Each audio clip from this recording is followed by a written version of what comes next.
Hi everybody, I'm Srinivas. ఇక్కడున్న ఫ్రేమ్ని ఈ bedroom wall పైన ఎలా పెట్టాలో చూపెడతాను.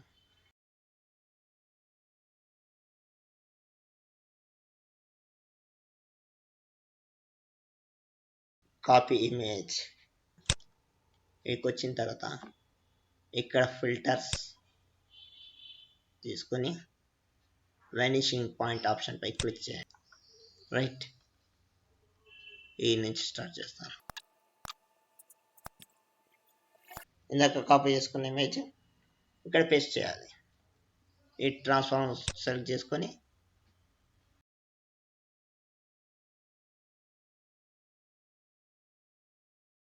క్లిక్ చేసి ఇలా డ్రాగ్ చేయగానే ఇలాకి వచ్చేస్తుంది. మనకంతా ఓకే అనుకుంటే ఎంటర్ ప్రెస్ చేసేయాలి.